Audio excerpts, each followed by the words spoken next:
Hi friends, welcome to புகுந்த வீடு channel. நான் உங்கள் நிவேதா. எல்லாருக்கும் ஹாப்பி நியூ இயர் 2025. இந்த வருஷம் உங்கள் எல்லாருக்குமே பேபி கன்ஃபார்ம் ஆகணும்னு சொல்லிட்டு நான் சாமிகிட்ட வேண்டிக்கிறேன். அதுக்கு முன்னாடி நம்ம சேனலை சப்ஸ்கிரைப் பண்ணாங்க, சப்ஸ்கிரைப் பண்ணிக்கோங்க. என் ஃபோன் நம்பர் வேணும்னு கேட்குறீங்க. என் ஃபோன் நம்பர் நான் டாப்பில் கொடுக்குறேன். அந்த நம்பரை ஃபாலோ பண்ணி மெசேஜ் பண்ணுங்கள் வாட்ஸ்அப்பில். சில பேர் வாட்ஸ்அப்பில் காட்டலை மெசேஜ் அப்படின்னு, அதாவது அந்த நம்பர் காட்டலை அப்படின்னு சொல்கிறீங்க. ஸோ அந்த நம்பர் காட்டலனா ஜஸ்ட் நீங்கள் சேவ் பண்ணிவிட்டு ரெஃப்ரெஷ் கொடுங்க. மேலே மெனு பட்டன் 3 பாயிண்ட் இருக்கும், அதை ரெஃப்ரெஷ் கொடுத்தீங்கன்னா அந்த நம்பர் வந்துடும். இல்லையா யாருக்காவது மெசேஜாக டைப் பண்ணி சென்ட் பண்ணி விட்டுருங்க நம்பரை. அப்புறம் மறுபடியும் அந்த சென்ட் பண்ண நம்பரை கிளிக் பண்ணிங்கன்னா சேட்டு காப்பின்னு 2 ஆப்ஷன் வரும். நீங்கள் சேட்டுக்கு போனீங்கன்னா டைரெக்டாக மெசேஜ் பண்ணலாம். நீங்கள் இதில் வந்து நம்பரை சேவ் கூட பண்ண தேவையில்லை. இன்னைக்கு என்ன டாபிக் அப்படின்னு பார்த்தீங்கன்னா, தைராய்டுனால ஒரு 2 டிப்ஸ் தான் நான் சொல்ல போகிறேன். தைராய்டுனால ப்ரெக்னன்சி தள்ளி போனால் நம்ம என்ன பண்ணலாம், வீடியோ போடுங்க சிஸ்டர், ரொம்ப நாளாகவே ஒரு சிஸ்டர் கேட்டுட்டு இருக்காங்க. ஸோ அவங்களுக்காக தான் இந்த வீடியோ. வாங்க வீடியோக்குள்ளே போகலாம்.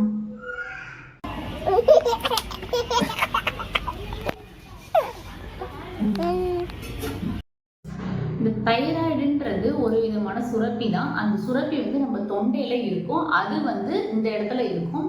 அது வந்து அதிகமாக போனாலோ கம்மியாக போனாலோ தான் நம்மளுக்கு வந்து அந்த தைராய்டுன்ற டிசீஸ் நம்மளுக்கு வரும். ஸோ நார்மலாகவே எல்லாருக்குமே இருக்கும். அது வந்து அந்த சுரப்பியோட அளவு அதிகமானாலோ கம்மியானாலோ தான் ப்ராப்ளம். ஸோ இது வந்து எல்லாருக்கும் தெரிஞ்ச ஒரு விஷயம். இதில் ஒரு சின்ன இன்ட்ரோ கொடுத்துட்டேன். அடுத்தது, இதனால ப்ரெக்னன்சி பாதிப்பு வரும்னா கட்டாயம் பாதிப்பு வரும். எதனாலனா அது வந்து ஹார்மோன் எல்லாமே கண்ட்ரோல் பண்ணிடும். ஸோ ஹார்மோன் இம்பேலன்ஸ் ஆகிடும்.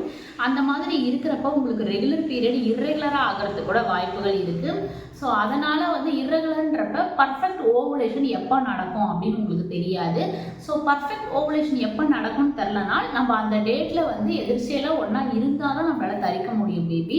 இல்லைனால் வந்து நம்மளால் பேபி ஃபார்ம் ஆகாது. ஸோ இந்த மாதிரி காரணத்தினால தான் நம்மளுக்கு தள்ளி போகுது. இந்த தைராய்டை எப்படி குணப்படுத்தலாம் அப்படின்னா, நம்ம வீட்டிலையே சரி பண்ணலாம். நீங்கள் ஹாஸ்பிட்டல் ட்ரீட்மெண்ட் போயிட்டு இருந்தீங்கன்னா பேரலாக அதுவும் எடுத்துக்கோங்க. நான் சொல்கிற இந்த 2 ரெமிடிஸுமே ஃபாலோ பண்ணிக்கோங்க. ஒன்றும் இல்லை, நம்ம சாப்பாடு வடிக்கிறோம்ல, அந்த சாப்பாடை கொஞ்சம் சேர்த்து வடிச்சுக்கோங்க. ஸோ ஒரு கை சேர்த்து வடிச்சுக்கிட்டு அதில் தண்ணி, நல்லா ஃப்ரெஷ்ஷான வாட்டர் வந்து நம்ம நல்ல தண்ணி, குடிக்கிற தண்ணியை வந்து ஊற்றி வச்சிருங்க முழுகிற அளவு. பழைய சோறு எடுப்பீங்கல்ல, அதே தான், சேம் மெத்தட் தான், பழைய சோறு தான் அதுவும். ஸோ நாள் வடித்த சாப்பாடை நைட்டு வடிக்கணும். அந்த சாப்பாடு காலையில் வச்சதை நைட்டு தண்ணி ஊற்றி அடுத்த நாள் காலையில் சாப்பிட சொல்ல நாள் நைட்டு வடிக்கணும். நைட்டு வடித்த சாப்பாட்டில் நல்லா நல்ல தண்ணி வச்சு முழுகி வச்சு மூடி வச்சிடணும். அடுத்த நாள் காலையில் கொஞ்சம் உப்பு போட்டு நீங்கள் வந்து அந்த பழைய சோறு மாதிரி சாப்பிட்லாம். அந்த பழைய சாதம்ன்றது வந்து ரொம்ப பழைய சாதமாக இருக்கக்கூடாது. நைட்டு வடித்த சாப்பாடை காலையில் நம்ம சாப்பிட்ற மாதிரி பிளான் பண்ணிக்கோங்க. நம்ம பழைய சாதத்துக்கும் இதுக்கும் இதான் டிஃப்ரெண்ட்டு. இதுவும் பழைய சாதம் தான், இருந்தாலும் நைட்டு வடித்த சாதத்தில் தான் அந்த தைராய்டு குணப்படுத்துறதுக்கான பவர் இருக்குது. ஸோ அதனால் இந்த பழைய சாதம் நீங்கள் எடுத்துக்கிறதுனால தொடர்ந்து வந்து 1 மண்டலம் எடுத்துக்கோங்க. 1 மண்டலம் அப்படின்னா 48 நாட்கள்.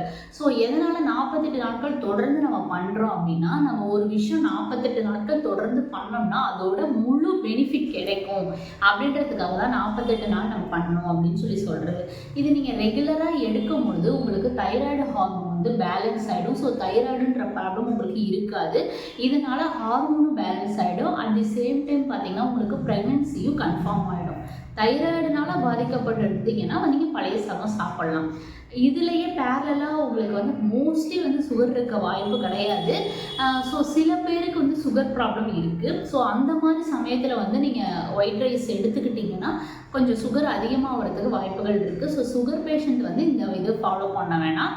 அவங்களுக்கு இன்னொரு மெத்தடு சொல்கிறேன். ஸோ இது நார்மலாக இருக்கிறவங்க, தைராய்டு மட்டும் ப்ராப்ளம் இருக்கிறவங்க வந்து நீங்கள் இதை எடுத்துக்கலாம். எனக்கு நீர்க்கட்டி பிரச்சனை இருக்குது, நீர்க்குமிழ்கள் வந்து ஸ்டொமக்கில் இருக்குது, அதனால் டிலே ஆகுது அப்படின்னா நீங்கள் தாராளமாக இந்த ரெமெடிஸ், பழைய சாத ரெமெடிஸ், அதோட தைராய்டு இருக்குதுன்னா நீங்கள் எடுத்துக்கலாம். ஸோ நீர்க்கட்டிக்கும் இதுக்கும் ப்ராப்ளம் இல்லை. சுகர் எது இருந்தால் தான் பழைய சாதம் எடுக்க வேணாம்னு நான் சொல்ல வரேன். மற்றபடி எந்த ப்ராப்ளம்னாலும் நம்ம பழைய சாதம் எடுக்கலாம். ஸோ இது ஒரு மெத்தட். அடுத்த மெத்தட் என்ன பார்த்தீங்கன்னா, இது வந்து நான் போன வீடியோவில் நான் சொல்லியிருப்பேன், வரக்கொத்தமல்லி வாட்டர் அப்படின்னு சொல்லியிருப்பேன். அதாவது கொரியண்டர் லீவ்ஸ் இருக்குது பாருங்கள், வர கொத்தமல்லி நம்ம மசாலாலாம் செய்வோம்ல, மிளகாத்தூள் அது மாதிரிலாம் செய்வோம்ல, அதில் அந்த வர கொத்தமல்லி எடுத்து சும்மா ஒரு கைப்பிடி எடுத்து நல்லா ட்ரை ரோஸ்ட் பண்ணிக்கோங்க. ட்ரை ரோஸ்ட் பண்ணி பொடி பண்ணி வச்சுக்கோங்க. மல்லிப்பொடி அவ்வளோதான். ஸோ நார்மலாக கடையில் வந்து நீங்கள் கோரியண்டர் பவுடர் வாங்குறீங்க பாருங்க, மல்லித்தூள், அந்த மல்லித்தூள் கிடையாது. அதில் வந்து கலப்படம் கலந்த மல்லித்தூள் பேக்கெட்டில் இருக்குனாலே அது வந்து கலப்படம் கலந்தது தான். நீங்கள் வீட்டில் ஓனாக மேக் பண்ணுங்கள். ஃபஸ்ட்டு கொஞ்சோண்டு ஒரு இவ்வளோ மட்டும் எடுத்து மல்லியை வந்து எடுத்துகிட்டு ஒரு கைப்பிடி எடுத்து நல்லா ட்ரை ரோஸ்ட் பண்ணி பொடி பண்ணி வச்சுக்கோங்க. அதை வந்து காலையில் ஒரு கிளாஸ் தண்ணியில் சும்மா ஒரு ஸ்பூன் போட்டு நல்லா பாயில் பண்ணி அரை கிளாஸை சுண்டுற அளவு வச்சுக்கோங்க. அந்த வர கொத்தமல்லி தண்ணி, அந்த அரை கிளாஸ் வர கொத்தமல்லி தண்ணியை வந்து நீங்கள் காலையில் குடிச்சு வரப்போ வந்து உங்களுக்கு தைராய்டு ப்ராப்ளம் சரியாயிடும். ஸோ இது வந்து நீங்கள் டயபெட்டிக்ஸ் பேஷண்ட்டாக இருந்தாலுமே ஃபாலோ பண்ணால் நோ ப்ராப்ளம். 2 விஷயம் சொல்லியிருக்கேன். ஒன்று பழைய சாதம், இன்னொன்று வர கொத்தமல்லி வாட்டர். வர கொத்தமல்லி வாட்டர் வந்து நீங்கள் 1 மந்த் எடுத்தாலே உங்களுக்கு நல்ல ரிசல்ட் தெரியும். சரி, இன்னொன்று, இப்போ நான் வந்து டிஎஸ்ஹெச்க்கு வந்து நான் டேப்லெட் போட்டுட்ருக்கேன். தைராய்டுக்கு வந்து 100 ml அந்த மாதிரி டேப்லெட் போட்டுட்ருக்கேன் அப்படின்னா உங்களுக்கு வந்து அந்த டேப்லெட் எடுத்தாலும் வந்து வர கொத்தமல்லி வாட்டர் எடுக்கிறனாலோ இல்லை பழைய சாதம் எடுக்கிறனாலோ ஒன்றுமே ப்ராப்ளம் கிடையாது. காலையில் எந்திரிங்க, ஃபஸ்ட்டு மாத்திரை வெறும் வயிற்றுல போட்டுருங்க. அப்புறம் ஒரு 1/2 hour கழித்து இந்த வர கொத்தமல்லி வாட்டர் குடிச்சிருங்க. அதுக்கப்புறம் ஒரு 1/2 hour கழித்து சாப்பிடுங்க. அந்த பழைய சாதத்தை சாப்பிட்டுருங்க. உங்களுக்கு 3மே கவர் ஆகிடும். டேப்லெட்டும் கவர் ஆகிடும், வர கொத்தமல்லி வாட்டரும் கவர் ஆகிடும், சாப்பாடும் நீங்கள் சாப்பிட்ட மாதிரி ஆகிடும். ஸோ எல்லாத்துக்குமே நான் 1/2 hour கேப் விட்டுக்கோங்க. அப்போனா தான் அதோட எஃபெக்ட் கிடைக்கும். ஃபஸ்ட்டு ஒரு மாத்திரை, அதுக்கப்புறம் ஒரு 1/2 hour, அதுக்கான எஃபெக்ட் கிடைச்சிரும். அடுத்தது வர கொத்தமல்லி வாட்டர், அப்புறம் ஒரு 1/2 hour. ஏன்னா அது வேலை செய்கிறதுக்கான டைமை நம்ம கொடுக்கணும். அது முடிச்சதுக்கு அப்புறமேலு நம்ம சாப்பாடு. ஸோ 3மே ரெகுலராக 48 நாட்கள். வர கொத்தமல்லி வாட்டர் 1 month கூட போதும். மேற்கொண்டு நீங்கள் எடுத்துக்கிறோன்னா அது ரொம்பவே நல்லது. நார்மலாகவே பாடிக்கு நல்லது. அதனால தான் நம்ம எல்லா சமையல்லையுமே நம்ம எடுத்துக்கிறோம். ஸோ இதை ஃபாலோ பண்ணி பாருங்கள். கண்டிப்பாக தைராய்டு ரெகுலர் ஆகிடும். உங்களுக்கு ப்ரெக்னென்சியும் கன்ஃபார்ம் ஆகிடும். இந்த வீடியோ பார்த்துட்டு இருக்கவங்க எல்லாருக்குமே ப்ரெக்னென்சி கன்ஃபார்ம் ஆகணும்னு சொல்லிட்டு நான் சாமிகிட்ட வேண்டிக்கிறேன். நம்ம சேனலில் பாசிட்டிவ் வைபை ஸ்ப்ரெட் பண்ணிகிட்டு இருக்கோம். பாசிட்டிவ் வைப் அப்படின்னா தனி ஒரு பயிற்சி அந்த மாதிரிலாம் எதுவுமே கிடையாது. பாசிட்டிவான விஷயத்த பேசுறது மட்டும்தான்.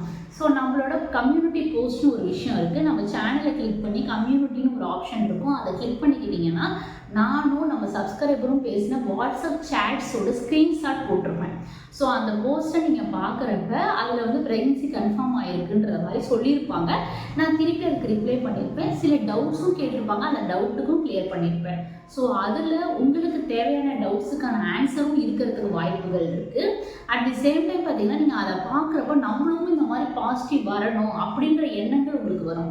அந்த மாதிரி தாட்ஸ் உங்களுக்கு வந்துருச்சுன்னா பாசிட்டிவ் வைப் ஆட்டோமேட்டிக்காக வந்துடும். ஸோ பாசிட்டிவ் வைப் வந்ததுன்னா உங்கள் கிட்டும் பாசிட்டிவ் ஆகிடும். இந்த வீடியோ பார்த்துட்டு இருக்கவங்க எல்லாருக்குமே கிட்டு பாசிட்டிவ் வரணும்னு சொல்லி நான் சாமிகிட்ட வேண்டிக்கிறேன்.